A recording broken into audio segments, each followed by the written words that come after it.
phone keeps zooming in. Is I that? can fix that. Oh, okay. I don't know if it was supposed to. It just kept. I don't know. Oh, we're live now, by the way. Hey. Okay. It's all good. How the sausage is made. It's fantastic. There we go. Hey. Oh, a little bit better. Nope. Now I'm really far away. Great. Fantastic. It's hey, whichever you like. All right, folks. I'm here with Nick Powers, the great and wonderful. How you doing, my friend? Hey, I'm well. How are you? Thanks for having me on.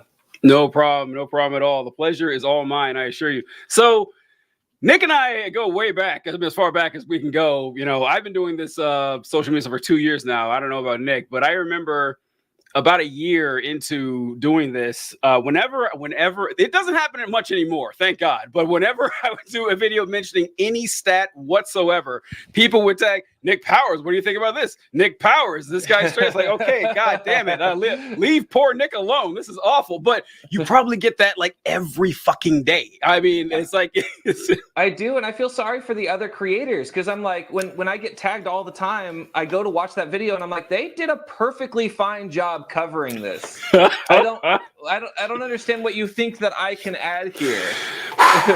They're just spot checking in the other creator. It's like, let me call my big bro to come and set you straight or some shit. This has happened to me lately with Dan McClellan.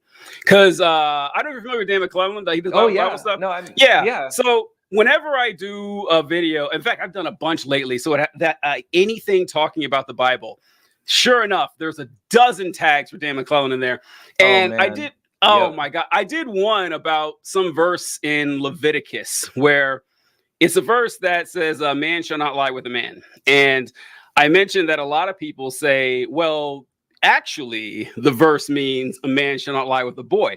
I pulled it up. It's like, this is the original Hebrew word. It does not mean boy. It means male. If that's what it says. Like a male means a man or a boy. It's not saying a boy. And sure enough, bunch of Dan McClellan tags. And then when people were like, yeah, you should check out what Dan McClellan has said. All right. So eventually I did. Dan said the exact same fucking thing. Like word for word. What I said, I was like, what is wrong with you people? Like, why did you bother like doing this shit when Dan will tell you that? And then I was an asshole about it. I'd be tagging, yeah. Ask Dan what he has to say about this. But definitely go ask Dan. Yeah. In fact, you know what? I'll copy your username and tag you in that video. It was some great shit. Yeah. I love so when John and I do the podcast, The Left Wing, the best part about it is getting to talk to all you guys. Like that is the best part about it. And so my channel, on my YouTube channel, I'm supposed to be making content on that. I rarely do, except for this, like doing the lives with you folks because it's so fun. And you get to talk to inside baseball and shit that you can't anywhere else in the outside world that no one knows. Right. We're just talking about lighting and studios and shit. How just persnickety you can get about it. It's like, it just gets the blood flowing, all that shit. But you have no idea how much this is bugging me right now if you're watching this. The fact that like this is awful. This is the worst. It is pissing me off. It's all good. It's all good. So all right. So speaking of which, I wanted to ask, like, what made you? How long have you been doing the social media thing, and on which platforms? Like, how long have you been doing it?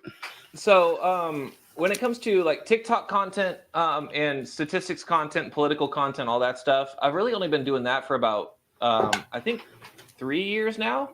Because I started in 2021. So yeah, I've been doing it for about 3 years. So, but I've been doing content on a much smaller level for a lot longer than that. Several years prior, I started streaming, and I was able to do streaming like as a side gig. I streamed video games and stuff on Twitch. And then, but my audience was nowhere near what it was, like what it became from doing political content and statistics content. But I've been doing it for a good while, I guess. No, it's good time. It's good. Yeah, I've been enjoying it. What made you get into it? So that's what I really like to learn. So you said you first started streaming video games? Yeah, and that's... honestly, I knew that I wanted to make content. Didn't really know specifically. I just wanted to throw stuff out and see what stuck. Because I love making things in general for people to enjoy. I designed board games just as a hobby. And one of them was like I made a Kickstarter and it was funded, so that like went out. And it was called Eclipse. But I make board games all the time. I have a novel. I have a painting show that's going to come out later this year in December. It got delayed a little bit, but yeah, it's going to come out in December. I've always known that I love making stuff that people enjoy. When it comes to statistics and political content, that was very unexpected. I never sat down one day and was just like, I'm gonna make political content because I think people will like looking at a spreadsheet. That was never a thing. I just saw a video from some realtor account who was like listing reasons why you should move to Texas, and I was like, yeah, I know that that's wrong. And so I made an entire spreadsheet just for that video, and that eventually is what became the sheet that it is now. Yeah, that video took off, and here we are, 3 years later. What? So your TikTok account wasn't always about stats and stuff either, then, right? Whoa! No. I didn't know that. Before my stats stuff took off, I was just doing random stuff. Video game stuff, some just humor stuff. I was like having some political commentary, but it wasn't nearly like what it is now. But that was not the focus of my channel at all. Until that Texas video, where I was just like, I'm going to put all the states into a spreadsheet to prove this one realtor wrong. Wow. Wow. I can't imagine doing something like that. That is so much work. And hey, but that's what you do. It's funny because I was thinking when I made that video, I was like, I love Excel. Now I can show off Excel. Little did I know. How much you would need to like it for the future. It is strange. I was talking to someone who came on our show a little while ago, and she said, I can't remember what it was, but she said that she talked to her friends know that she's a content creator.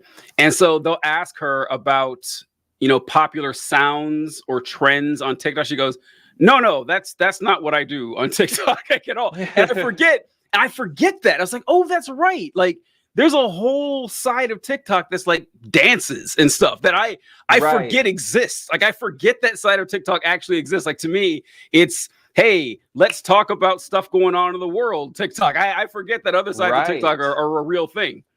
Yeah, that for me too, that's long gone. I haven't seen that side of TikTok in years. Yeah. But yeah, I do know it's there because I've got friends and family members and stuff that talk about like the stuff that they get on TikTok. And then every once in a while they'll see a political video from me and I'm like, man, that's a very different feed. It's so fucking, it's like different parts of town. Like, just like right. Visiting different parts of the area. It's like, oh, that's right. There's a whole area here that's nothing like where I live. And it's at times I would get, banned from my account for a little. TikTok asked me to take a little break for a while. I was like, okay, so I would start up a new account. And then it's when TikTok doesn't know who you are. And so it just throws stuff at the wall. It's like, what the fuck is this? You're just looking at your scroll. It's so fucking weird. I always forget how many times that your account got banned and you weren't actually able to get it back. So you did have to start over. It's so strange, right? Creators who get banned and can bring it back, but you get super banned. Yeah, it's not nearly as bad as it used to be. Honestly, the last 6 or 8 months, it's not nearly been quite as bad. But yeah, this is one thing I'll brag for myself. You'll never see me do a few things on TikTok. You'll never see me say, "Hey, folks, the meanies at TikTok are suppressing my content." I'm not going to whine about that shit. It happens. That's when you do shit like this, we know this. It's part of the game. You just deal with it, right? This is the big leagues. This shit happens. So I brought you on primarily because I wanted to get your opinion on this and how you deal with this. Billy, as much as we deal with it, you deal with it more than most because of the nature of your content. Fucking people, man, and they're it's just their inability to understand not only just like stats, but just data in general. And I get upset sometimes, but I stop and think about it that it's not really their fault. It's really not, because here's how I think of it: is that, well, first off, school I hate to shit on schools. Like, this isn't a shitting on teachers. I'm not shitting on teachers because the school system is not great and teachers can't operate outside the parameters of the system. But they're not really designed to create the purpose of public school, like from the foundation, wasn't to create critical thinkers. It was to create obedient workers. Like that's what it was there for. I always compare largely, yeah. Yeah, it's like, yeah. There are a few districts in a few states that have changed things up, but mostly, yes. Unfortunately, that is true. Yeah, it's just the way it's set up. Even I would always joke about how, you know, you move from room to room like you're on an assembly line. They even have bells telling you when to move and when not to move. It's just like working at a factory, and it's Noam Chomsky did something about this, like talking about the people who succeed in school and what happens to them, because it's built for a particular type of person. Like the school is built for someone who can sit still and someone who does take orders and someone who doesn't rock the boat. And if that's your personality type, you will succeed and you will be rewarded for it.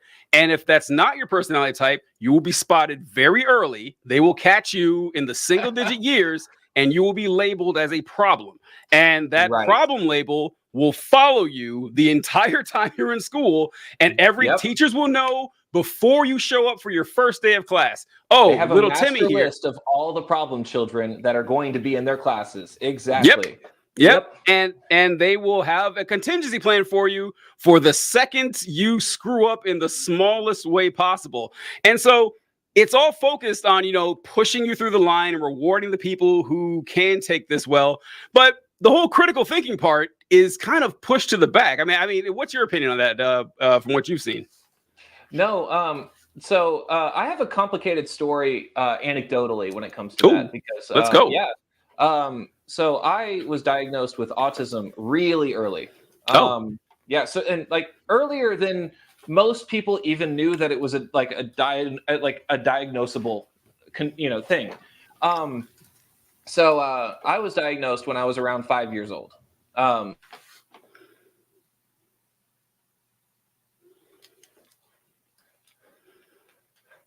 Nick, we lost you. Oh no.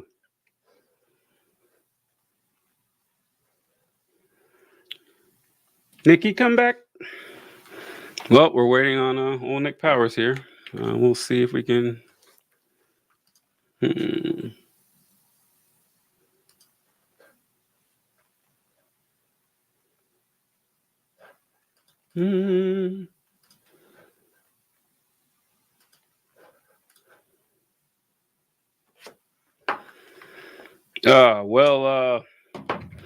Hey folks, what's the deal with airline food?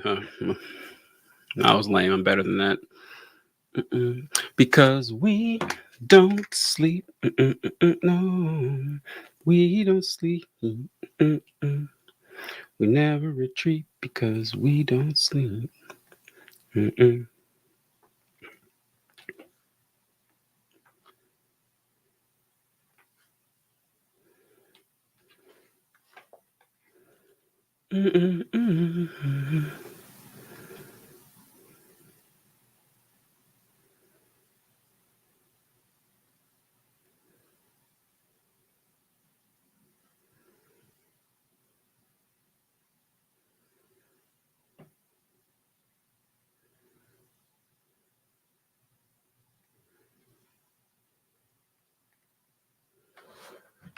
Hey! Oh no! That was weird. I guess the power's out, and I'm looking across. There are people outside walking around, confused as well. So, so that just happened. Do you want to try it at a different time then? We're live, right? Oh, that's fine. It's no big deal. It wasn't a scheduled one. I can do it any other time. Well, I don't mind if there's people in the feed. I've got it on my phone. Hopefully the lights turn back on soon, but I'm going over to cellular. I'm chill if you are. All right, cool. Shit. I don't want to ruin your live. Oh no, it's fine. No, it's fine. There were two people. Let's postpone it. We can postpone it. It feels weird because with your camera and everything, it's fine. It's no big deal. We can do it at a different time. Are you sure? Oh yeah, it's fine. Oh, the kitty. I'm actually surprised my cat didn't show up. I'm surprised my cat didn't show up here. That's so cute. Wolfie always hops on here. I'm so Aw. weirded out by it. Oh, there he goes. Oh, there he goes. We continue. Fucking, you're right. Yeah, we're already here. Let's do Yeah, it. I Yeah, mean, I'm down. I mean, if we let's go. wanna go live again soon to make up for it, then that's fine too. And if Oh, this it's winds up perfectly. being trash, then that's whatever. But It'll be all right. All right. So um, the last thing I heard, you said that you were diagnosed at an early age, or earlier than right, most people even were aware of it. yeah. So I was diagnosed at around 5 years old. And this was like in the '90s. So yeah, it when I was in public school and I was diagnosed, teachers had no clue what to do with me. And once they found out, um, they just wouldn't. They did not. They didn't care. All of the accommodations that they were trying to experiment with, there was no experimentation in practice. Mm-hmm. Um, I would, I would come to class every day, and then like my mom would be like, "Hey, remember to ask for this," and then I'd ask, and they'd be like, "No, just." Like if I asked for too many things, or even with some teachers, if I asked for anything, they would just be like, "No, go to content mastery." They'd send me to a completely different room, Oh, and yeah. When it came to the list that we were talking about, the problem list, I was at the top every time. yeah. Um, so I have a very special anecdotal like view on that, which is 100% yes.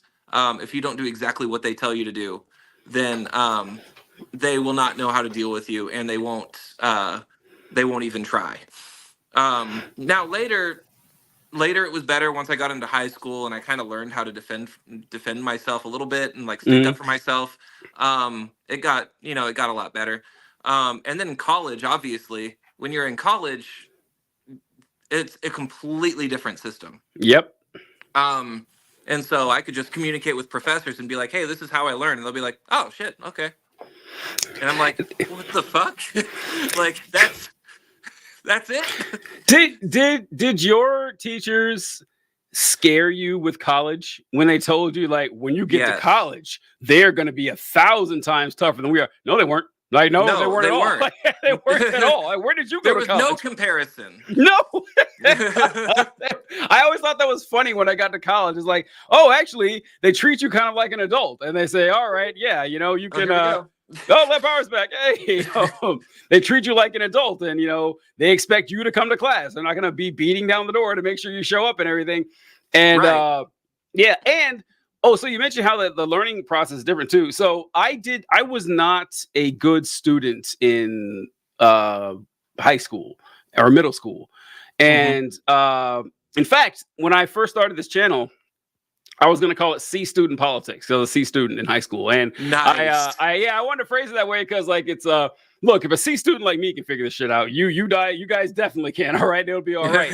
And but so I had like a C average in high school, and I got into college. And in college, when I graduated, my GPA was like a 3.14, I think, or maybe 3.24 or something.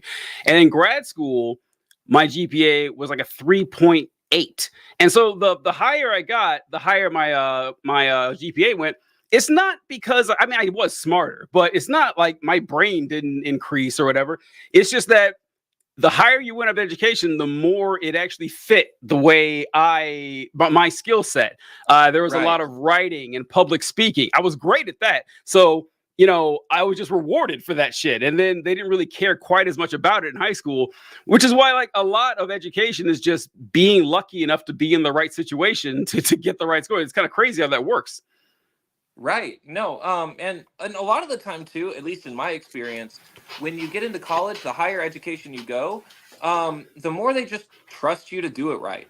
Mm-hmm. Like the more they just trust you to have your own schedule, to turn assignments in at the time that you want to before the deadline. Mm-hmm. Um, and so when I was in school, like attendance wasn't really a thing. And some professors graded on attendance, but most of the time it was just if I looked at if I looked at what we were going over that day, and I was just like, no, I just need to do this other thing. And I asked a friend to just take notes or whatever. That's chill. Mm-hmm. Um, like it doesn't matter. They're not going to be like, well, Nick wasn't in class today. If I turn my assignments in, that's it. That's what they care about. Like, so yeah, but high school is completely different. If I was, if I missed a day in high school, they would never let it down. Right, no, right. It's so funny thinking about the petty shit they cared about in high school that didn't matter at all the day you walked out of those doors. Right.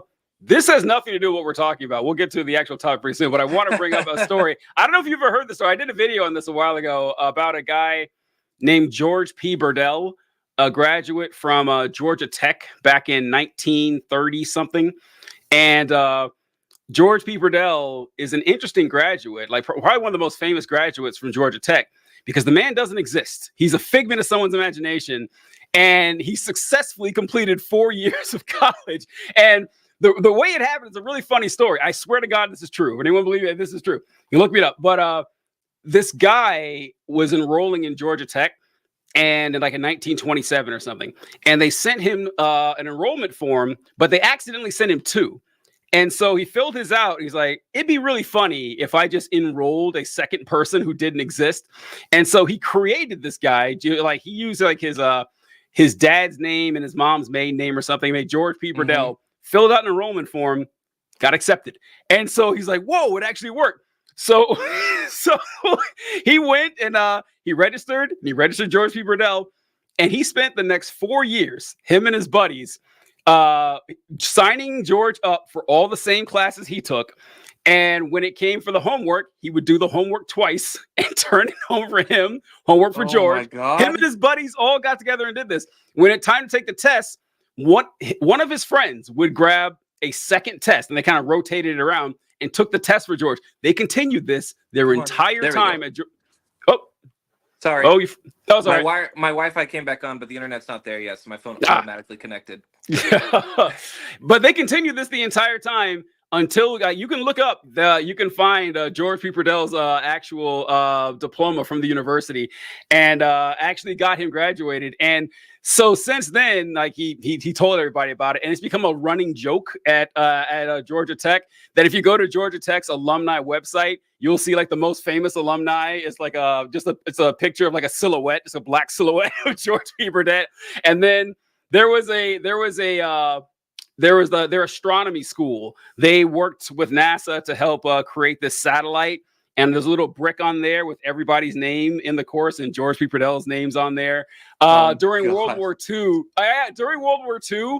a Georgia Tech grad was in Britain, and on the flight log, he put George P. Burdell as a member of the flight crew. So George P. Burdell is a decorated veteran of the United States military in World War II, and his name stayed on that flight log until they got some aviation officer that found out and took his name off the list, which is probably the responsible thing to do, because that plane went down. You'll have people searching for someone who doesn't exist, because that can be pretty bad. So kind of a killjoy, but I get it. Anyway, just when we I don't know the T-Rex we tweeted. I appreciate the T-Rex or whatever, but it's but speaking of schools, this is the whole topic we're getting in. So what about teaching critical thinking? So I can't shit on the school too much, because they do try.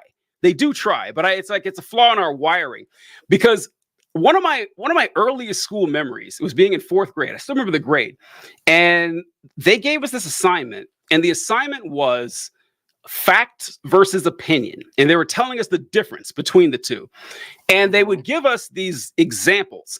And like one time they had so here are two statements: it's hot in here and I'm sweating. Now, are those both facts? Are those both opinions, or is one fact, one opinion? I was like, okay, it's hot in here. That's what I think, but someone else might think it's not hot, so that's an opinion. And then I'm sweating. That's definitely a fact. And I was like, okay, that's pretty simple. A lot of kids missed it. Like, not most kids, but way more than I would have guessed. And I was like, that's not complicated. And we kept doing this lesson, and I can't remember the number. I was a little kid, but I just remember being floored how many people could not decipher what is a fact and what is an opinion. And I thought, for some reason, I've always remembered that. And growing up, I was like, okay, well, they were kids. Maybe they didn't catch on. No. It turns out it's a lot worse than I thought. And what do you think is up with that? Like, why do people seem to have such a difficult time just discerning a simple concept like that? So I think one of the problems is they're not necessarily they're, and I don't really have I like how you're trying to be as tactful as possible here. I love it. Right. I think one of the issues is, since we're not taught. I mean, of course, your example was in school, where a lot of people just could not grasp this concept. But this is not something that we're taught in school as one of the core pieces of knowledge, right? This is not something that they teach you like in kindergarten. Well, I mean, fact or opinion or whatever, but the ability to figure problems out for yourself instead of finding the answer is not something that they teach you as a core concept. When you're in kindergarten, you're supposed to learn like basic math, basic English, all of this stuff, like, at a kindergartner's level. But they don't teach you to solve puzzles. They don't teach you to do a lot of the work yourself if you can't figure out what the answer is. And even kindergartners, like, there are little puzzles that you can give them, where you just tell them, keep figuring out, and you'll eventually get it. And eventually they will. People that have not had to go through this either in personal life or at school or whatever are less likely to be able to learn problem solving as a core value of their knowledge. And I mean, that's my opinion, obviously. That's, but like I've read studies on problem solving that talk about early life experiences and talk about how a lot of people view solving a problem and the importance of solving a problem. And there is a vast difference in some people. Some people, when they're encountered with a problem, think the right answer, think the go-to solution it's not important, the process of solving it. The answer is the most important part. And some people think that the most important part is to figure out why the problem exists and solve it for themselves, even if the answer is already given to them. Like, understand why the answer is the way it is. And I think that that's, like, anecdotally, even though there are studies about it, that those studies don't necessarily prove that this point is correct. Anecdotally, in my life experiences, I feel like that has a huge way of shaping how people view the complexities of politics, of sciences, of everything that we have to know to be adults in the world. If somebody that you follow gives you a stat or gives you gives you a situation and they say, this is the right answer for that, and you don't have to worry about it, you don't have to think about it, this is the right answer, you can trust me because you've always trusted me.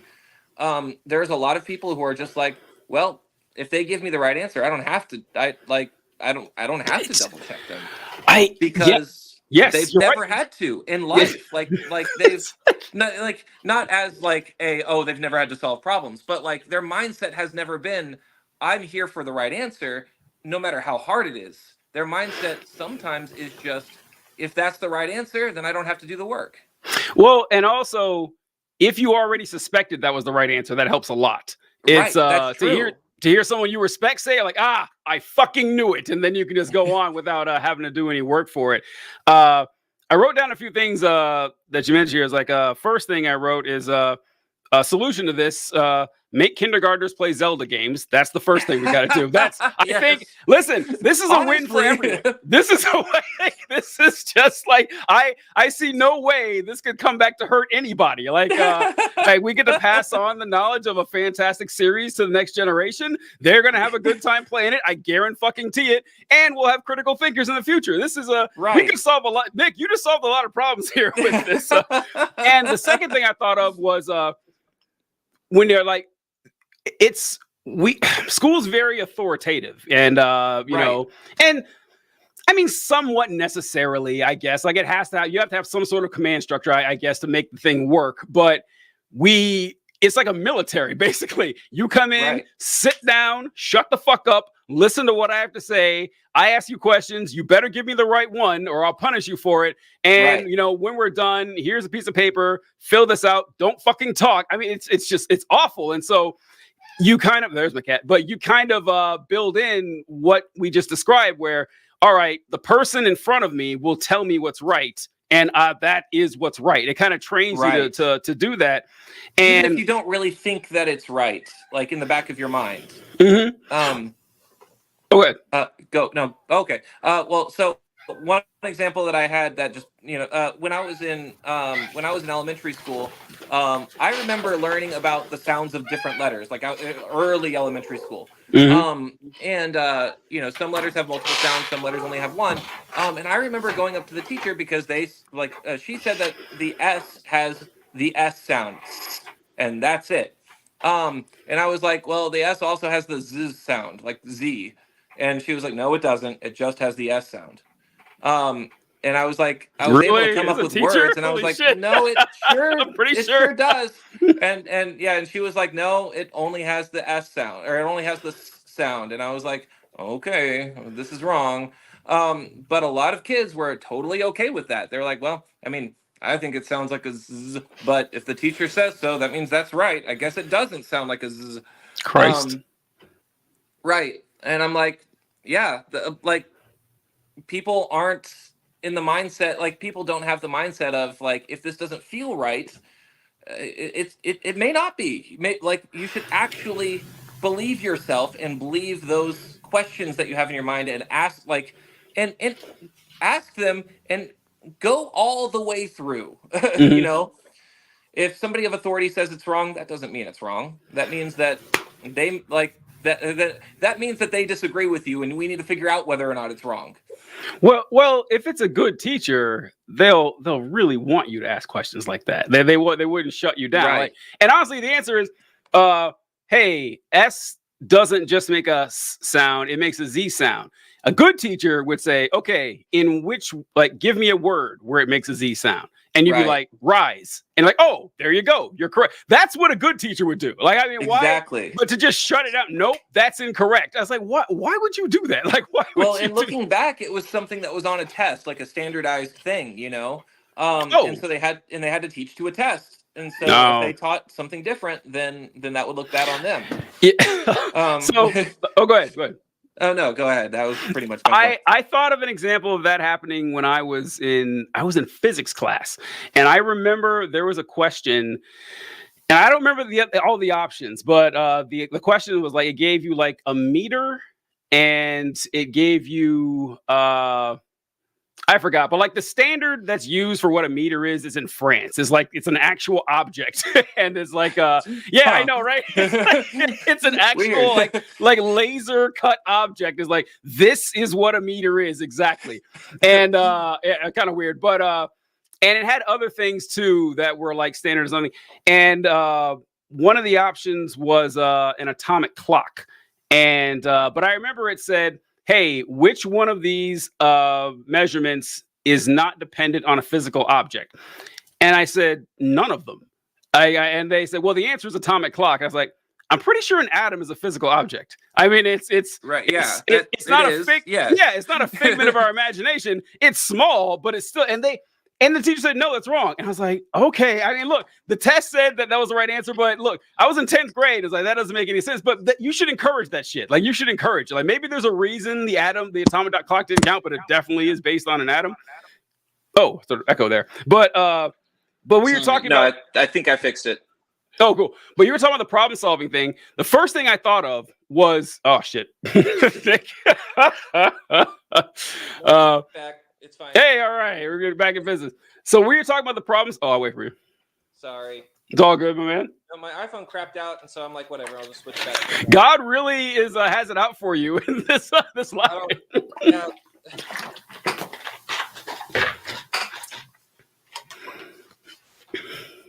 Okay, looks like we might be good. I am so sorry, everyone watching. That's all good. Never mind. The audio is kind of low. Let me see. I'm about to fix it. I think I hear your cat. I know, Wolfie. He's such a baby. He's like pretty chill usually throughout the day, but whenever I'm on the phone or I'm doing a live or doing a podcast, he just sits here and whines and cries the entire time. Aww. It's just. It's okay, baby. It's okay, buddy. It's okay, buddy. Hey. All right. Oh, you froze again.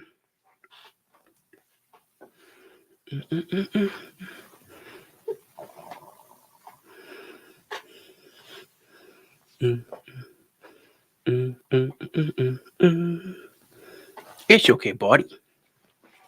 It's There we okay, go. buddy. Hey, all right. Wait, say something. Okay, I'm saying stuff. Saying All stuff. right, cool. All right, you got to go down, Wolfie. But what I was thinking about the problem solving is where I see it pretty recently, and you'll know what I'm talking about here, is the rise of flat earthers.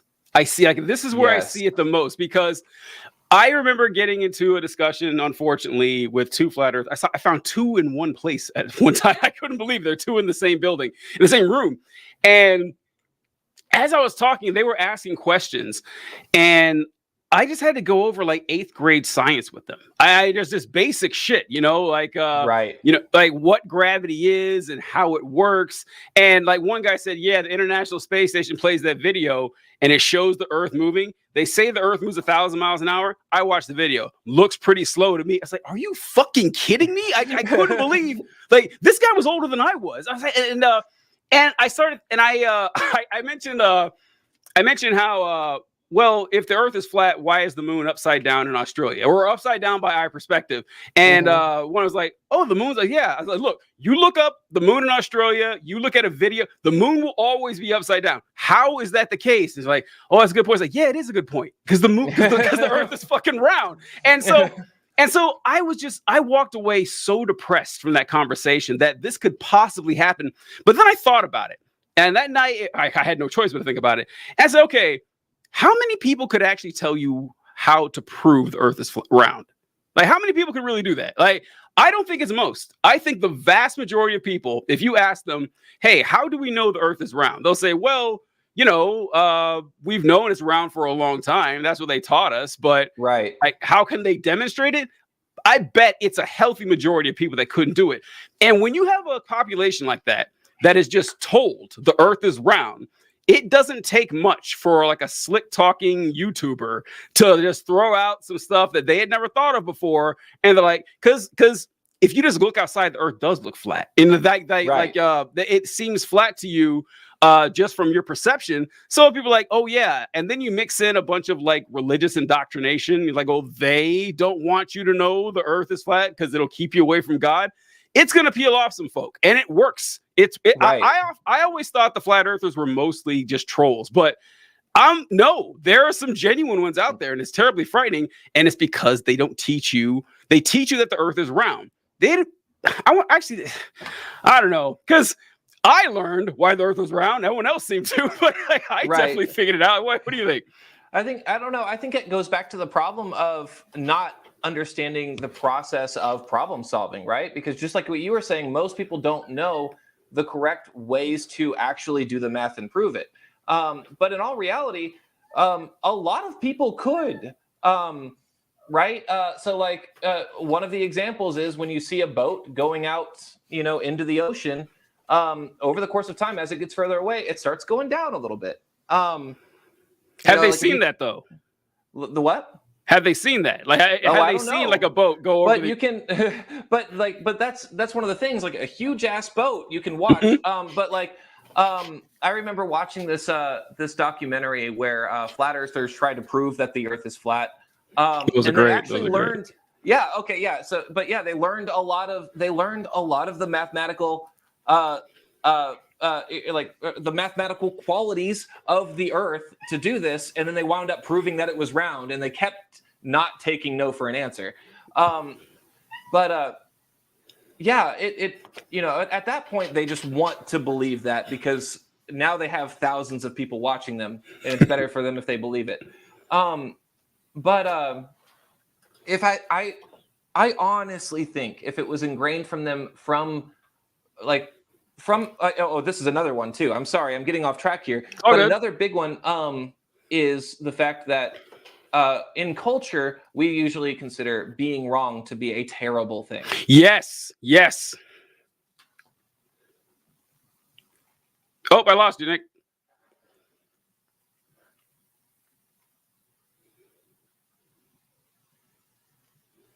It's all right. It's all right. Can you hear me?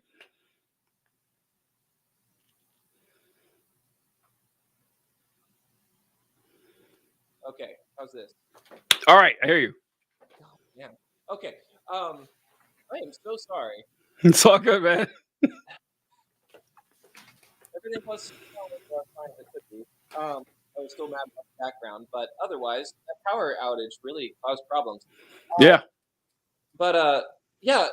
But being wrong is not a bad thing. Um, a lot of people think that it is. If you're wrong, all that means is you had knowledge that wasn't correct. And now you have the opportunity to fix it. And that's what being wrong is. It's not inherently a terrible thing about you. As a culture, and that's one of the things that happens in especially public school. Your mic is kind of cutting out a little bit. I don't know if it's smothered or something. Or... Why? Fucking Christ. I hear it, but it gets like muffled, like in like a wave. I don't know. Let's see what the settings are like. Oh, that's good. That's good. That sounds great now. It does? Okay. Yeah, it sounds great. I'm just gonna stay still. I didn't change anything. So it's perfect now. It's perfect. Okay, great. The mic that I was using is not connecting to my MacBook, so it's using the Mac's mic. But that was the mic that was failing, and you told me that was going in and out. So I'm just going to stay right here and not move.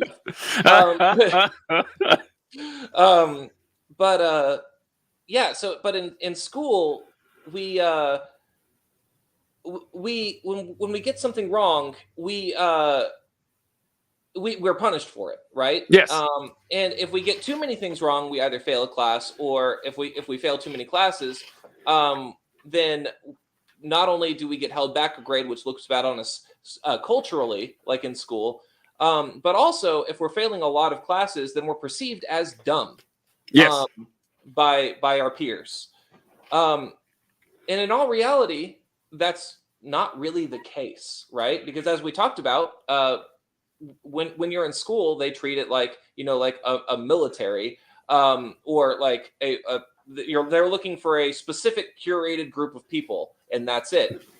Getting stuff wrong doesn't mean that you're dumb. Getting stuff wrong means that they're not teaching you properly.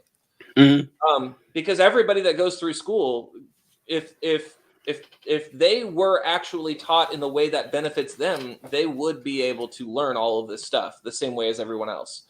But as a result, our culture dictates that if we're wrong about too many things, that we are dumb. And because of that, when we're wrong about something and everybody knows that that's our opinion, we don't want to admit that we're wrong. We want to prove to others that we're right. Yeah. And I really think that that's the flat earthers, like in that documentary, were doing that. That once they realized, where we might be wrong, I feel like you could see the look on their faces. They were like they were getting concerned and scared because of how they would be perceived.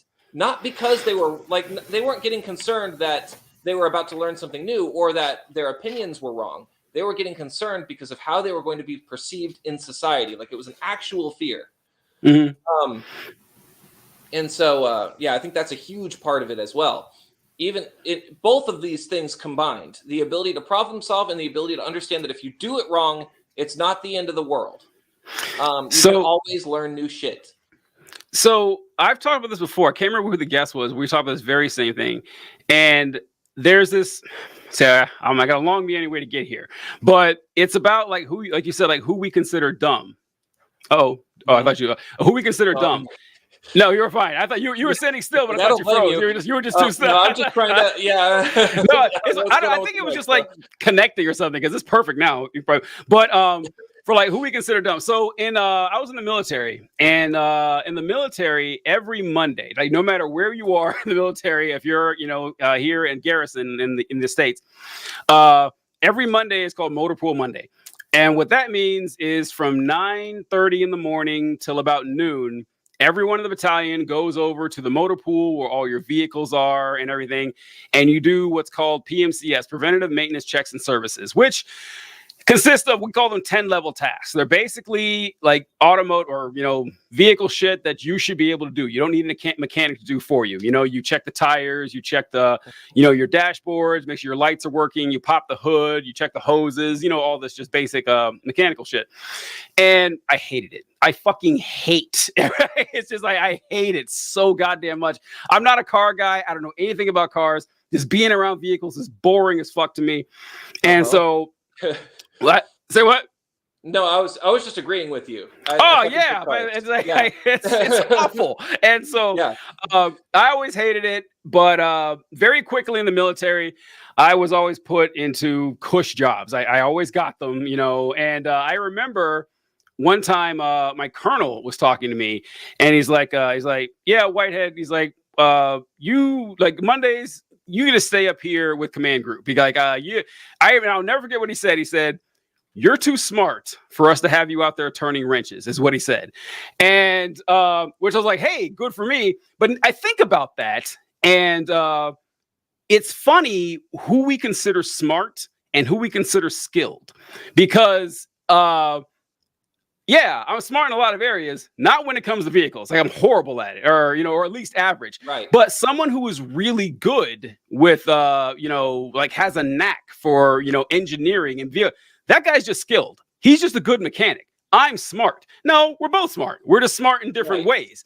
And so the system is built to reward me, like your education system. It's not usually built to reward that other guy. So when you talk about admitting you're wrong, I don't have, it doesn't happen often, so I don't have a lot of experience. But when it does happen, I was like, okay, I was wrong. Like, that happens. It's not super difficult for me. But if you're the other guy and you're not known to be like the smart guy, and you say something wrong, people will dog you for it. Like, they will just destroy you over. Like, oh yeah, got any other great ideas, genius? Why don't you shut the fuck up and let the smart people talk? And so it's kind of beaten out of you. And I think that has a lot to do with it too. That's true. Yeah, I guess that's true. It comes to expectations of who's going to be quote unquote smart.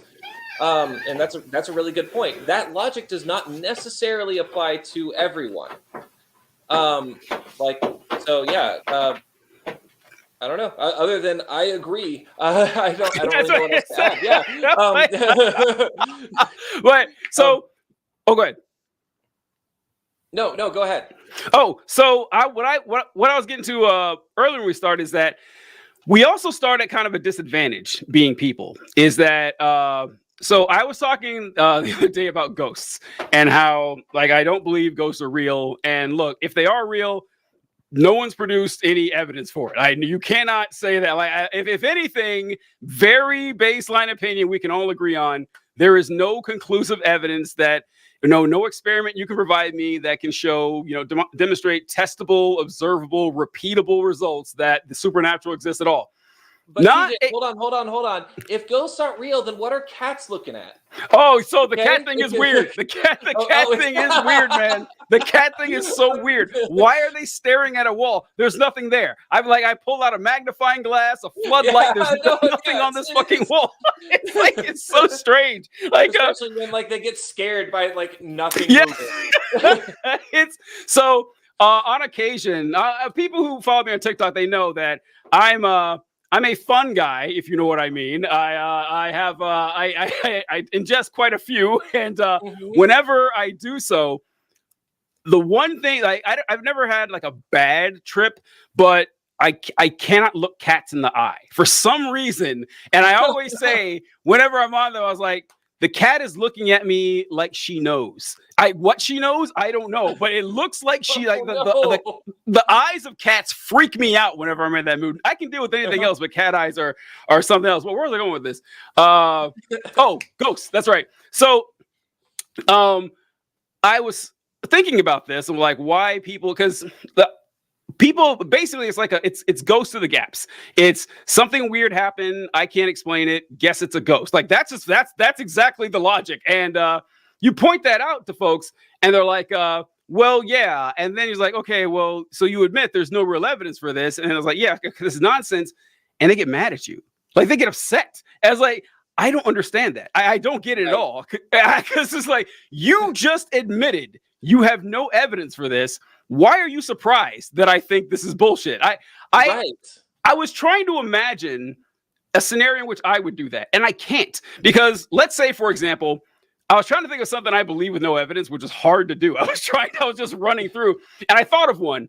I don't believe Jeffrey Epstein killed himself. I don't. And so if you ask me, okay, so you say, TJ, Jeffrey Epstein didn't kill himself. Why do you think that? And I say, well, because, he was the highest value prisoner in the entire country in a secure facility, and they conveniently had his cellmate removed, so he was all alone. They had 2 guards watching him. Both guards fell asleep. They had the cameras there. The cameras amazingly stopped working, and he somehow committed suicide wearing suicide-proof, jumpsuit and shoes and even blankets.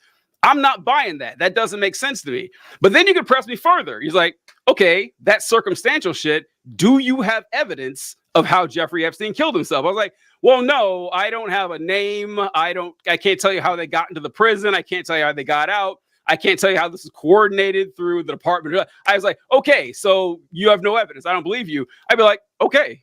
All right. It's like you can even make fun of me. You can be like, oh, TJ, is Jeffrey Epstein's killer in the room right now? Okay, all right. I'm not going to get mad at you. I'm not going to say, how dare you not believe my story with no evidence? But this happens all the time with people who have no evidence, and that blows my mind. Right. No, I'm glad you pointed out Epstein, because I feel the same way. I'm like, yeah, there's a bunch of circumstantial evidence, but that doesn't actually imply anything. But so with me, I don't know if you know this about me, but although I only half believe it's true. It's one of those things where I just like to think about. Titanic conspiracy theories, I'm into that. I love those. Which conspiracy theory? A lot. There's a lot of them. So I didn't hear which one you're talking about. Okay, so one of them is that the Titanic was the Titanic for insurance. Yeah. I'm sorry. You weren't asking about a specific Titanic. Okay. Anyway. Yeah, I didn't hear you say Titanic. The insurance one, right? Is this the? Yeah. There's the insurance. That's one of many. Yeah. Like I think those are fun. Yeah. I think they're great. Mostly because there's not really anything we can do about it. It's 100 years later. And I have a very cynical view of capitalism, and Titanic conspiracy theories line up exactly with that. And so it's something that I feel comfortable like watching and absorbing and half believing, because they're fun and it makes me feel better inside. It's so. Oh, right, no, please. Oh no, I was just saying, if the same thing as you with the Epstein thing. If somebody walked up to me and was like, "Everything you just said is freaking dumb because there's no evidence," I'd be like, "Yeah, there's no evidence. I never said there was any evidence. I just say that I like to think it's true." Yeah. Yeah, it's just like, that's the part that gets me. That's the part that really gets me. That I got. Listen, none of us are as rational as we think we are. Not even us. Like no one's like that. And so, if you call me out and I have nothing to give you, I'm not going to lose my shit on you. I'm not going to be personally insulted. I'll be like, oh, actually, that's a good point. I don't have as concrete evidence as I think. And I try to think about, because like, oh my God, like I can't believe I ended up doing this. I made like 8 videos on this shit. I went way out of hand on this. And I would say I made a whole bunch, like 2-part video about how ghosts are obviously not real. And people would come on, and I swear to God, half the goddamn comments were, I saw a ghost in this year with this person. I was like, do you have evidence for it? And then someone else would comment, well, I saw it. I was like, okay, seeing a pattern here. You all saw something and you can't provide any evidence. And I asked one guy, he's like, well, there was evidence. Did you see the Poltergeist movie? They had like pictures in Time magazine. They had official police reports. They had several witnesses. I was like, are you kidding me? Like, that's what you think evidence is? And it was, my mind was blown. It was absolutely, buddy, I had the exact same look on my face, the exact same look. He's like, I remember him saying, what else do you want? I was like, bro, I could make an official police report. I said I can make an official police report that Dracula lives in my attic. That doesn't make it true. And he says, nice reductio ad absurdum. It's like, no, it's not a reductio ad absurdum. You made an absurd claim. That's why my comparison is absurd. It's right. It's that's literally not a comparison to what he just said. That's literally saying what he just said. It's the same thing. It's the exact same thing. And so what I tell people is that like, let's say we didn't know anything about seismology. Let's say we didn't have the first damn clue about it, and an earthquake happened today. Those folks would say, okay, we don't know what happened. What do you guys think happened? And we'd be like, well, we don't know. The ground shook. I can't begin to explain why the ground shook. No fucking clue. And they would say, well, a demon did it. Like a demon shook the ground. Like if a demon exists, it could shake the ground. You can't deny that. Or a god did it or something. And we'd be like, well, I don't know. So you have no answer. Looks like we're right. Like, no, that's not how this shit works.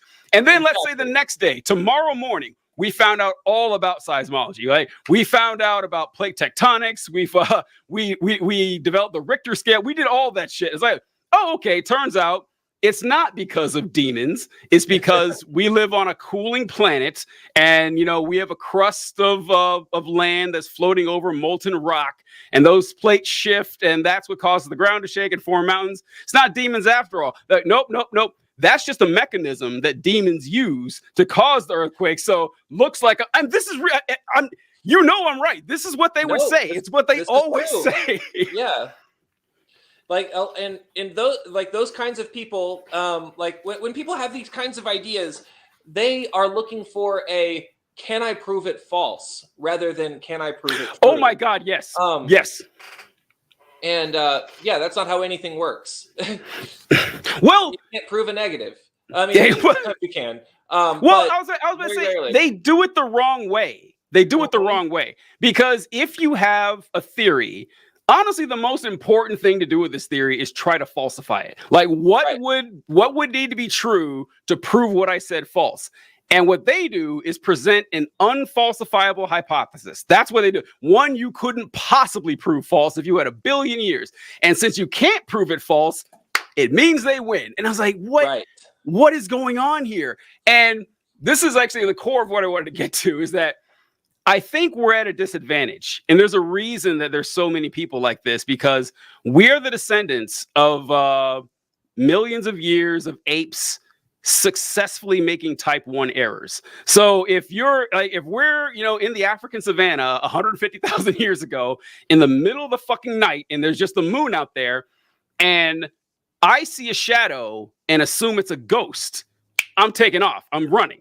And now there might not be anything there at all, but I run every time I see a shadow I think it's a ghost. You, inquisitive man that you are, like, I don't think that is a ghost. I'm not going to run from it, but it's a lion. And so it eats you, my kid, and I'm going to pass down that type 1 error to future generations, and they're the ones who lived, and we're the descendants of them. I think like we're biologically coded to be irrational in that sense.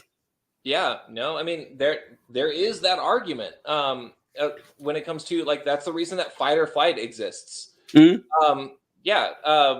Now, whether or not we're conditioned by evolution to like be inherently wrong about specific points, I feel like that's an entire series itself.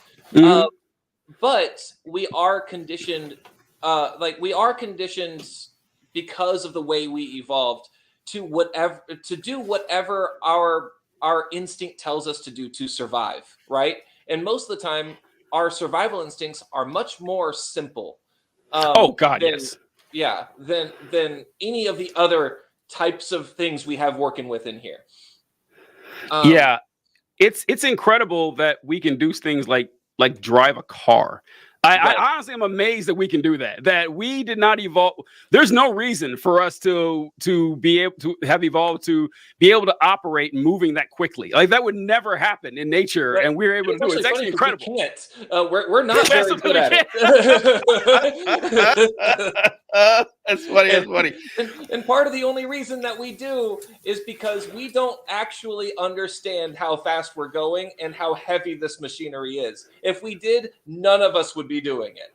Yeah, that's true. That's true. Yeah. Yeah. I mean, like, and I don't know, that was a fascinating thing that I studied on once.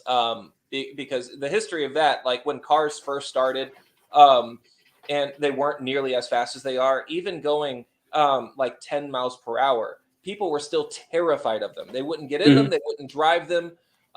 Even when they were out for, like, even when cars started to become a regular fixed part in our society, people still hated them for a long time, because survival instincts. People like understood that they were like extremely heavy equipment that moves very fast and can fucking kill them. But now it's a part of our society. It's when you, like, the very first thing you do when you leave the hospital when you're a baby is get in one of those things. Yep, that's a good point. Like, part of the reason that we use them now without worrying about it isn't because we're good at it. It's because we've, in throughout our lives, our parents' lives, our grandparents' lives, they've always been around. And so we don't have the full, like, we've never thought to ask ourselves, well, like, how much does that weigh? Like, these haven't been a new enough concept to us for us to like really think about what would happen if we did a tiny thing wrong. And that's why people do tiny things wrong and kill other people and kill themselves all the time with cars. Because we're not worried about it. But if that survival instinct was there, then we would not be driving cars, I don't think. Well, with the car thing, it is funny you bring this up, because so when I was 16, 17 years old, my dad had a Geo Metro. I don't know what kind of car that is, but it is the smallest car you can imagine. It is tiny. It is like a tiny little hatchback. And I must have been like 17 because I've been driving for a while by this point. And so I would drive. We had this little Mazda, and I would drive my little brother and sister to school. So I've been driving for about a year and a half at this point.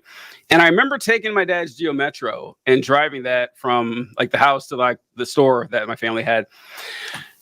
It was terrifying. It was the scariest thing I'd ever done. It was because the car was so small that I actually felt that I was going 70 miles per hour. And it was the scariest moment of my life. It's like when you're on a motorcycle, honestly. Like, a motorcycle is a lot scarier than driving a vehicle because you realize how quick you're going. And that was one moment when I realized how dangerous cars were. And the second was I saw someone like back into like a brick wall or something, like moving like 8 miles per hour. And I saw the damage that did. It's like, holy shit, that car was barely moving at all. And it caused and then I was like, well, what if that was a human body? And I started realizing, wow, I see like the danger here. And you're right, we don't think about it. And you say that we're bad at it. It's true, because the car accidents are like, the top 10 ways people die in the country. Right. But we're better than I would guess. Like, if you just put this in front of me, I'm actually amazed, especially considering. So I lived in Europe for a while when I was a kid, when my dad was in the army. And in Europe, at least back then, I don't know if it's the same way now, there were not cup holders in cars. Like, Europeans don't drive as much as we do. And so they don't feel the need to like make your car like a room or something, and shit and everything in it. You're just there to drive. And so, there are fewer accidents, shit like that. But man, like, at least in the States, we're eating, doing makeup, fucking texting. It is insane. Watching movies and shit. Yeah.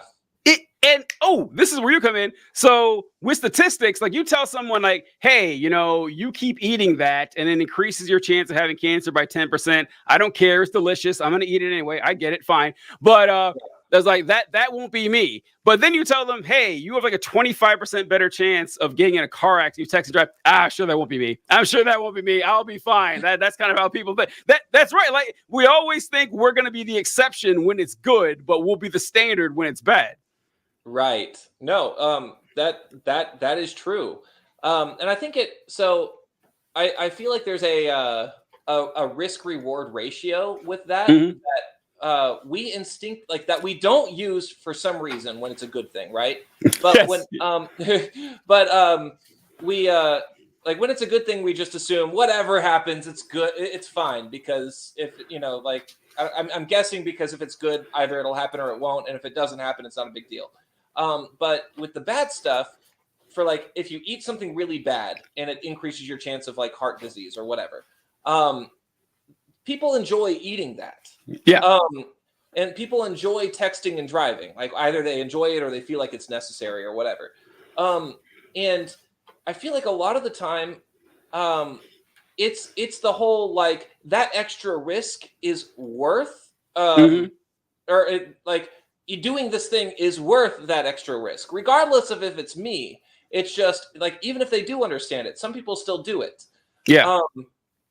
It's all like almost like like so alcoholism. They know logically that it can. Yes. But they enjoy it. Like they feel the need to keep drinking. That's part of the disease. If you go to AA, yeah. Like when they finally start learning that that's a behavioral thing, the reason they keep drinking is because it's worth it to them. Mm-hmm. Like a lot of the time they know, and they either think it's probably fine, not a big deal, because if it does happen, I'm like, if it does happen, I lived my life, And I don't know. It feels like with texting and driving, like alcoholism is obviously a much more complicated thing than that. That was like probably not a very good example, but from people that I'm talking to, it seems like that's the way it is. When you're looking at something good, they're like, well, if I put a little bit of work into it, then it doesn't matter if it's good or not, because the worst thing that could happen is not getting it. But with its bad thing, they're getting the good thing no matter what, It's so I was thinking of like we do this on a societal level too, in that like I would make an example about that. We could outlaw all left turns.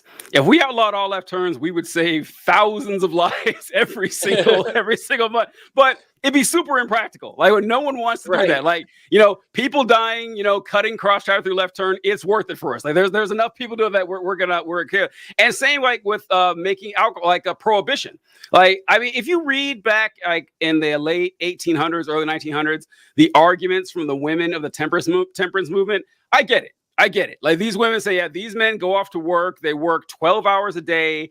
They come home. They go out to a bar. They get blasted. And then they come back and they beat the shit out of me and the kids. Is this way for me? And is this way for every other mother I know? So let's outlaw the shit. I get why they said that. I understand. Right. And then they outlawed alcohol and organized crime took over, the country and shit. So, the United States is like, all right, this is actually way worse than we ever imagined. So introducing the intoxicant legally, that's going to lead to alcoholism. It will. There will definitely be more alcoholism, but that damage is less than what would happen if we just outlawed it. And you got to keep that in mind. But what gets me is when the risk absolutely does not justify the reward. And this is another one that I would argue so much in high school, and I still have to do it today, amazingly enough. But I remember they would say, okay, so I'm going to go here. This place is an hour away. The way I drive, I'll get there in 30 minutes. I heard it all the time. This gets you too? Oh my God. This is one of my biggest pet peeves. Because, I mean, I'm fucking 16, 17 years old. I said, no, you will not. You guys always say this and it doesn't make any sense. And I say, listen, let's say this place is 60 miles away. You leave averaging 60 miles per hour, which is pretty generous because I'm not talking about what you drive on the interstate. I'm talking about the time it takes you to back out of your driveway, the time it takes you to go through housing areas, try stoplights. So it's pretty generous to assume you'll average it. But let's say you do.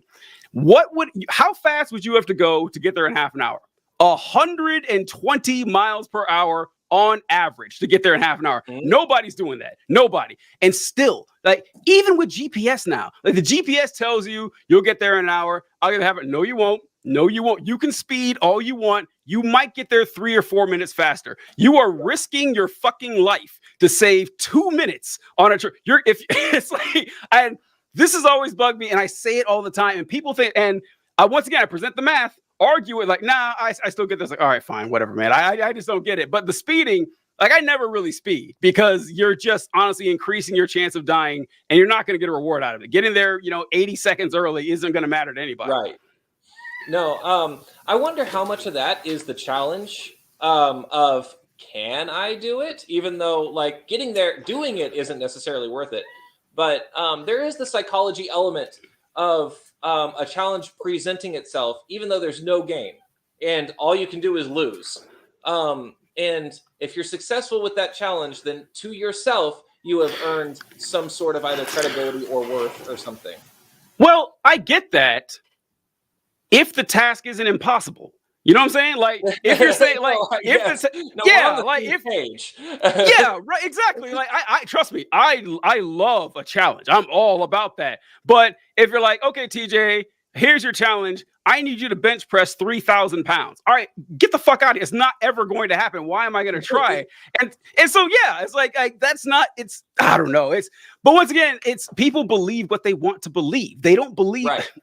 This is something that I'm sure you've heard before, that there's actually no evolutionary advantage to being better at discerning the truth. There actually isn't. It doesn't really like this. If thinking something incorrectly helps you to survive, evolution will reward you for it. Like, but thinking something that makes sense. Yeah, it's sad. Like that's, and also this is another thing. This turned into like I was like why people have a hard time deciphering the shit to like our brains are incredibly limited and what should we expect. Like it's amazing we can do the things that we can do, but one thing I want to ask you about, since you deal with this a lot, is numbers. And I remember, I didn't think of this on my own. I remember someone bringing this up to me, that we didn't evolve to deal with like anything past like, 20 or 30 numbers like that big. Yeah. There's no reason for you to ever count to 10,000 of anything, there's like biologically. And so when it comes to, especially like data for cities or states, I mean, and trying to figure that out, people get lost in it real quick. And I think they just give up. Cause like you have to like, maybe, I don't know how to put it, train your brain to think in numbers that large, because I don't think we're just biologically adapted to do it. I think it's so yes, it is. It's borderline impossible to deal with numbers that large as a human. Yeah. But I think so with me, at least, when I'm looking at numbers like, hundreds of thousands, and when it comes to stats, I try to make comparative statements of things that I can understand, right? Let's say, this is, I forgot the number offhand, but there's something like, so I'm going to go on a little bit of tangent here, but it's going to be worth it, I promise. When we're looking at like either murder rates or infant mortality rates, maternal mortality rates, those tend to be, especially maternal mortality rates in like red states that have outlawed abortion. Those tend to be extremely high, but people are like, oh, they're still in like, the one out of every, like few thousand births or whatever. Like that's less than 1%. Do you know how many, if you buy a box of cereal, do you know how many pieces of cereal are in there? What if one of those pieces will kill you? Would you eat a box of cereal? Or would you eat one piece? If there's 2,000 pieces of cereal, which is not a weird number for a box of cereal, mm-hmm.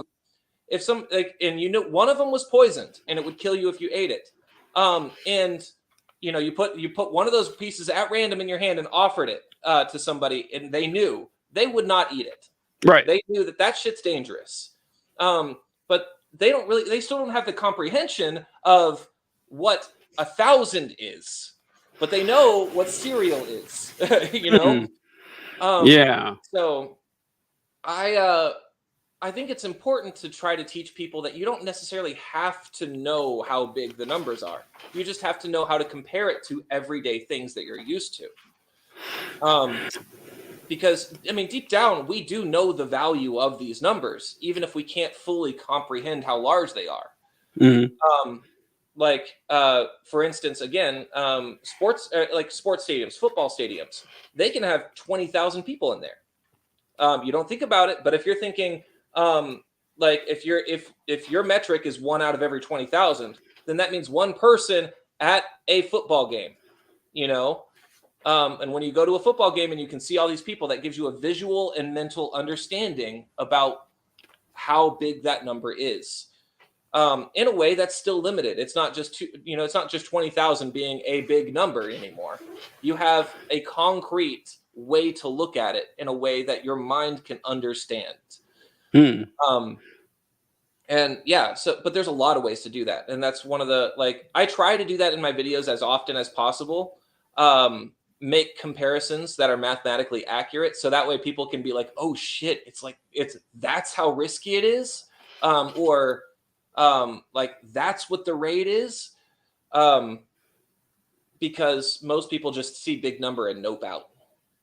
Yeah, this is true. I think that does go back to school too. It's like how stuff is presented to you. It does overwhelming. Like words are that way for a lot of people too, not just numbers. And I noticed this, that whenever I type emails or anything that I send people, I use as many paragraphs as possible. I almost never write like a 6-sentence paragraph. I keep it super short because that's how I like to read stuff. Because I can't tell you how many times I get an email and it's just this giant block of text. Like, oh, it's exhausting to read. It is horrible. And so I just assume other people think the same way. And yeah, they read it and they're fine. And no one complains about it. But yeah, I do get complaints with the block thing. And so I don't know. It's weird to me when people can't catch on to like easy ways to talk to people and try to make stuff relevant. Percentages are weird too, though, that people don't grasp those. I don't know. Like maybe like, yeah. Say what? The percentages are weird that people can't grasp. It is. I don't get it at all.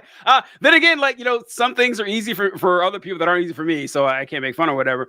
But with the I think it does tie back to the problem solving. I forgot to mention a story here that I used to be a recruiter for the Army, and I would talk to people. I would help them with their taking the entrance exam for the Army, and because most of the applicants that try it fail it. Long story, but which you wouldn't guess, but it happens all the time.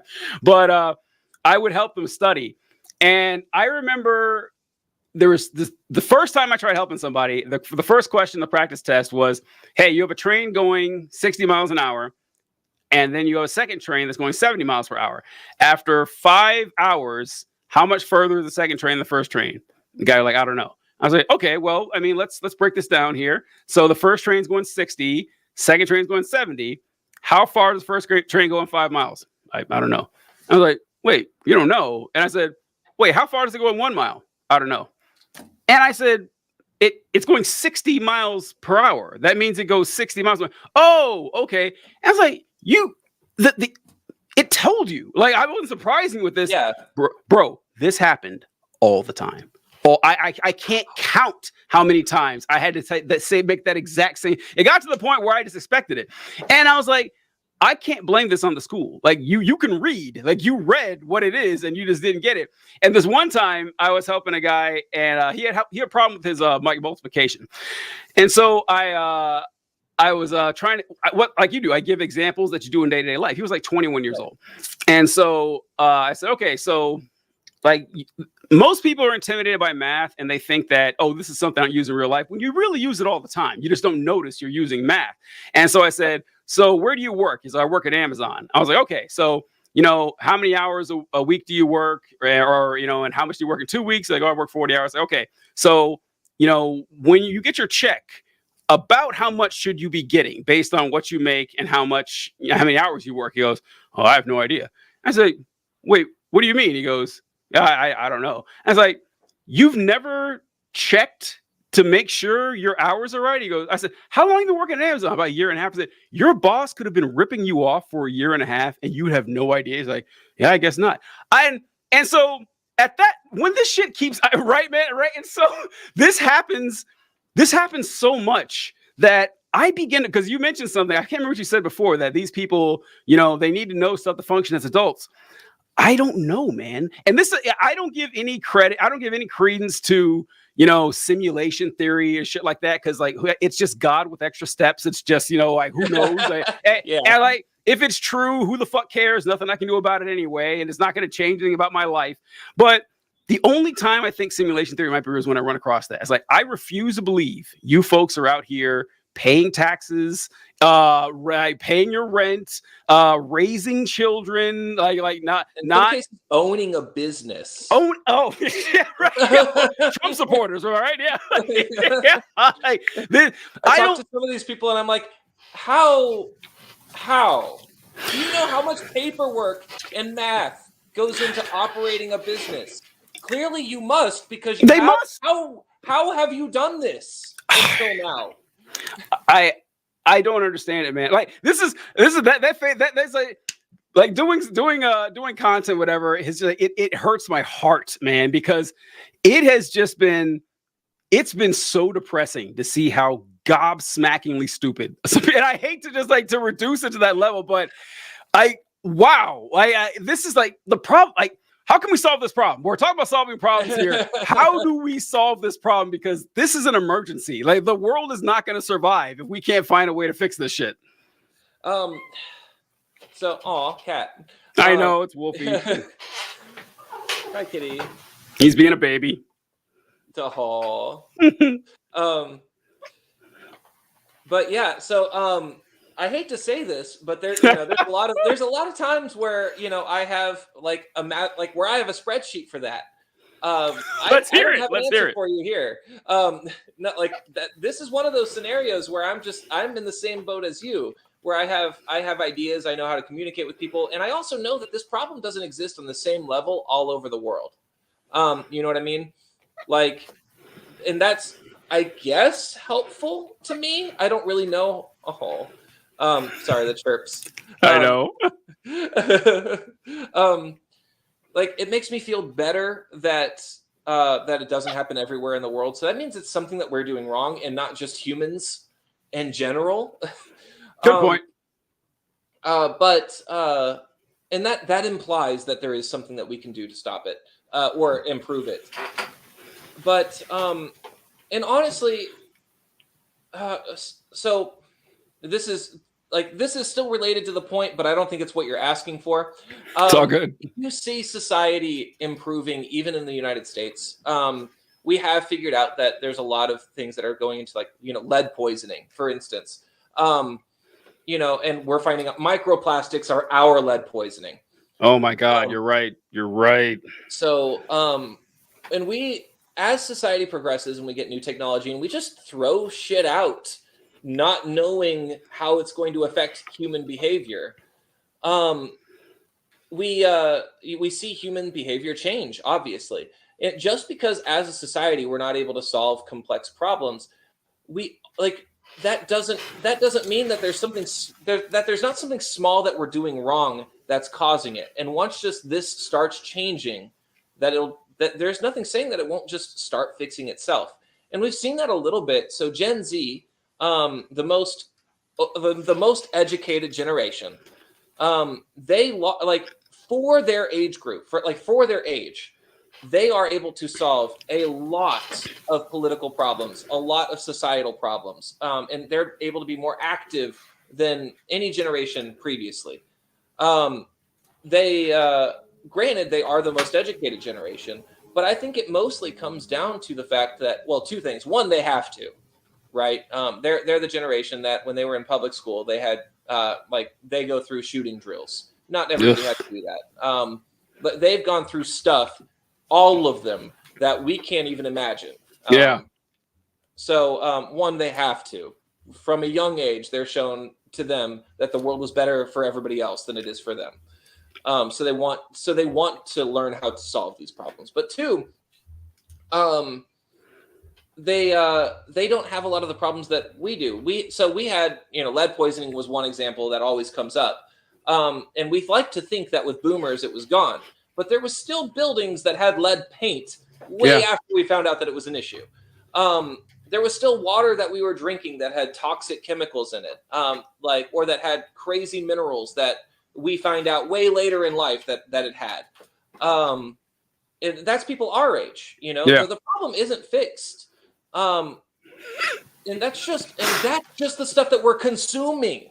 Yeah. We're talking about environmental stuff. That's not talking about how our societal changes and how we have started to believe different stuff, like how we're taught differently now than we were before. Because, you know, of course, education's still changed. We do math differently now in elementary school and middle school than we did before. And we're learning about mental disorders. We're learning about we're learning more about autism, for instance. As somebody with autism, one of the few things that's better for people, for Gen Z now, is if they're like me, if they have like the trifecta. I have the trifecta: autism, ADHD, and OCD. Oh no, I've got all three. Yeah. But people that have that, who are growing, or like people who have all three that are growing up now, they are growing up in a world that is much more understanding of what they need to learn. In a world that understands that they're not stupid. They just need extra. They just need either an accommodation. They just need extra help. They just need to be lessons to be phrased a little bit differently. They need somebody to read it to them, whatever. These things we don't even think about, right? But we could be solving the problem just as we stay alive, as society improves. Yeah, that's the one silver lining. Well, I guess not the only silver lining, but it is a silver lining that things used to be worse. Like a lot of things are better now, but a lot are worse now. But a lot of things really were worse in the past. And the lead, man, God, that's a good line. I'm to steal that microplastics are the lead poisoning of our time. And I'm thinking it would be just the cruelest irony imaginable that, 20 years from now, when, the boomers are, have shuffled off this mortal coil and, we're starting to take the reins, that the fact that we've been slowly turning ourselves into styrofoam over the last 20 years finally fucks with our brains, and we end up just like the boomers. It would be a dark irony if that happens. If we just start, our brains just start collapsing. But it is strange. You talk about how watching the new generation and not only comparing it to ours or older ones, but like really old ones. And you mentioned how, there's the most educated generation. Have you looked back at like IQ tests from the early 1900s and shit and everything? The stuff you will see is it is shocking. They'll ask a question like, all right, so there are no camels in Germany. If you went to Munich, would you expect to find one camel? And people would write stuff like, well, Munich's a pretty big city. I'm sure there's at least one camel in there. It's like, wait, they already told you. And it's like, it's wild shit, man. And like people just like the ability to think basic abstract thought was just absent from a giant portion of the population. And, so that's why IQ tests have to be updated all the time, because if you gave someone an IQ test from 1915, like they'd have a 200 IQ. Like it was just, it's wild. And it's not that our brains are any better. It's just that, we're taught better. And, your brain doesn't evolve like in 1 or 2 generations like that. And socially too, like the social is like a weird feast or famine thing, because I really hate how insulated everybody is and how atomized people are from each other, and how, people, like, I sound like a boomer. People don't go outside anymore. Like that's not cool. I don't like the proliferation of that. It's not as healthy as I would like it, because I tell you, I saw this first and flood this recruiting stories, but I would talk to like high schoolers, and like if you're applying for a job with a secret clearance or something, you need to have personal references, professional references, or scholastic or academic references. And if you're a high school senior, you're only going to have personal and academic ones. And so I was like, okay, so here's your personal references. We need 3 of them. They'll check with your friends to make sure you're not a menace or anything. So write down 3 friends you have.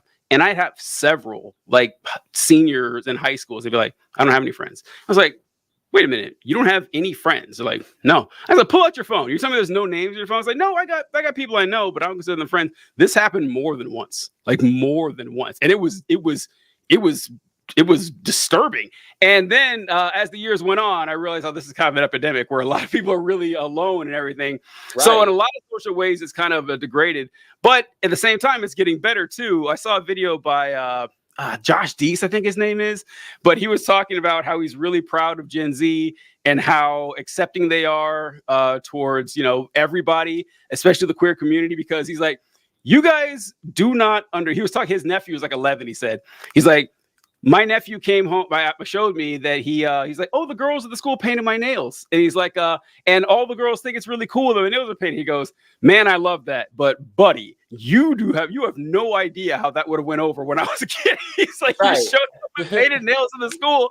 And he's like, they'd make fun. The girls would make fun of you. Like, what are you, gay? Like, what's going on? You gay? Is like, you wear a pink shirt. Oh, I guess you're gay. It's like, it was just like gay was just a pejorative people threw around all the time. And right. Seeing how, it's how we've evolved social like that. That is cause to make me feel a little bit better. And the fact that I haven't seen any data on this, so it's weird that I say this, but Gen Z does just seem better at thinking than certainly older generation. I think who isn't though, but I mean, like yeah. So maybe we're being a little too down about it. Like maybe it's not as bad as we think, and we do see the worst of it. So we probably do see the worst of it. I studied up on it, and I was like, read a few old papers that I looked at before, and then I didn't write them down. I should have been like, oh yeah, I can go read this paper. I should have put them in my notes. But it's true though. Gen Z is able to process information, problem solve, figure out unique solutions to problems better than, of course, boomers, but they're also old now, so we have to give them that too. And that's as people age, they start getting less and less. But also millennials for their age, compared to their age, or for their age, they're doing better than we were. And Gen X too. As far as all generations go, not only are they more educated as far as their knowledge base, but they're able to solve problems and they're able to figure out they're able to understand abstract situations better than pretty much anybody else. I mean, just anecdotal. I haven't read the papers, but just anecdotally, I believe it because I was a dumb fucking kid, man. I was so fucking stupid. Like looking back, I was like, and I was, comparatively to a lot of people I knew, I wasn't that bad. But I mean, looking back, like, holy shit, I don't know how I survived that long, but I don't know. But yeah, I apologize. Yeah, I know. You're supposed to be dumb when you're a kid. You're supposed to be. It's fine. There's no problem with it. I'll close up with this. Speaking of generations, is that one thing I have always hated? I've hated when older people will say, kids these days, lazy, dumb, got no respect. It's like, it's bugged me so fucking much. And then I was so happy when I read in some history book that, you can find stuff written down thousands of years ago with people saying these kids got no respect. And it was, okay, so we've just been playing this game for all of eternity. Why don't we just stop it now? Why don't we just quit? And I swore I would never do that. And I try my best to not be, back in my day type of guy. And I was at I don't know if I told you the story. For some reason, I think I have, but I was at a courthouse one day in Indiana. I was making some speech to the General Assembly or whatever. And I saw that the doorman was there. And, I was in my dress blues. That's right. And the doorman saw me and he walked up and said, hey, hello. He was he was a black man and he was old. And I was like, oh, what's going on, sir? And he came up to me because he was a veteran as well. And he was a World War II veteran. And so he was his upper 80s. The guy was really old. And he was talking to me about fighting in World War II and everything. I said, this is pretty cool and everything. And you know what he said? I'll never forget it. He said, when we got back, you know what we loved more than anything? That we could finally throw it back in the World War I vet's face, who said that we weren't tough enough. I was like, you've got to be kidding. You guys, I was like, this is just, I can't believe, because people have been doing it all the time. It's like, stop shitting on the younger generation. It's ridiculous. And young kids are going to act like young kids. They're no different than you. If you were in the situation, you'd be the same way. It bugs the shit out of me. And I was like, man, I can't believe they were doing to these poor guys in 1938. Just, you guys aren't tough enough to do this. Yeah, that's wild shit, man. Yeah, that's crazy. That's insane. And I never thought about it until you said that. But yeah, that's me neither. Of course that would be true. Why wouldn't it? Why wouldn't it?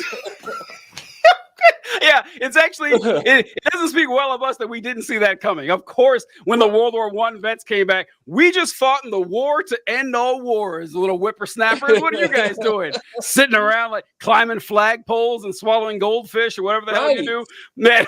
Of course they would. Of course they would. Of course, they must have been mad as shit when World War II went down. They can't brag anymore to the kids. But anyway, Oh my we'll God. close things up here. Thanks so much for coming on, Nick. I really appreciate it. Of course. Sorry where about can all the good technical folks- difficulties. Oh, it's all fine. It's all fine. No God can stop our streaming. Where can the good folks find your content? TikTok at that Nick Powers guy, or I guess TikTok, Instagram, YouTube at that Nick Powers guy. And I have a book called As the Pizza Burns that has been out since 2018. You can find it anywhere you buy books. And your appreciate Twitty and your show. I forgot to mention this coming out. Fuck it, let's paint. Is that right? Is that what it's called? Yes. Yep. Fuck it, let's paint. That's good shit. All right. Well, we appreciate it. We'll catch you folks later. Oh.